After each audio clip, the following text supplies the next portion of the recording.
On this quick tutorial, I'm going to show you how to set up the Blue Yeti X with Ableton. The first thing, make sure it's plugged in. I know when I say that, a lot of people are like, yeah, Mark, it's plugged in, but as a former computer technician working at Staples and everything, you'd be surprised how many times that was the issue. The next thing I'm going to do is go up here. I'm on a Mac right now, System Preferences. I'm then going to go to Sound, and then Input. I just want to make sure that the Yeti X, same thing as the Blue Yeti X.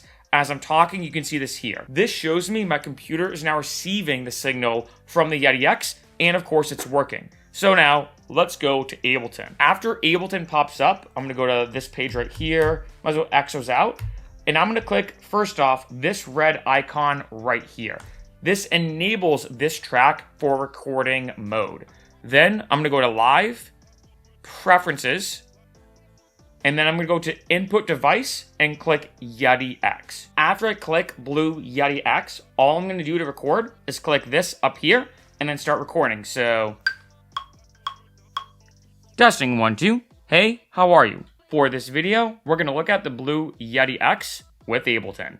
And then boom, I have this right here. One last pro tip I have to give, and this is super important, is always record yourself on the quietest gain setting possible. What that means is the input volume is going to be as low as possible. This is important because you can see here the waveform is super tiny. If I want to turn this up, pretty easy. I just do this, super simple. However, if let's say you record too loud, and let's say you're doing a gaming video, for example, or you have a podcast, and something happens where someone goes, oh my God, or something like that, and someone gets super loud out of nowhere, and it clips, and let's say it's too loud, you cannot really remove that distortion or that clipping in post-production. Trust me when I say this is so important. So what I suggest doing is going, let's say, up here. I'm gonna pull up System Preferences, minimize this, go back to Sound, like I showed you before, and you can see the input volume right here. If I turn it down, you notice you don't hear me as much. If I turn it up, you can hear me louder and louder and louder.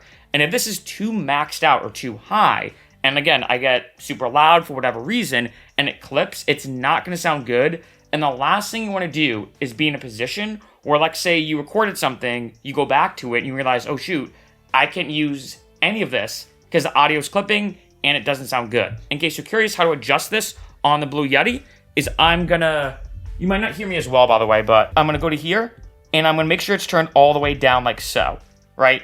If I turn it up, you're gonna notice it's gonna get louder and louder and louder, which is not what I want, right? So I always want this down as quiet as possible, because even if it's super quiet, and even if, let's say, it's barely noticeable, let's say in post-production, you can always boost it and not make a clip, but not the other way around. Always record at the lowest setting you can.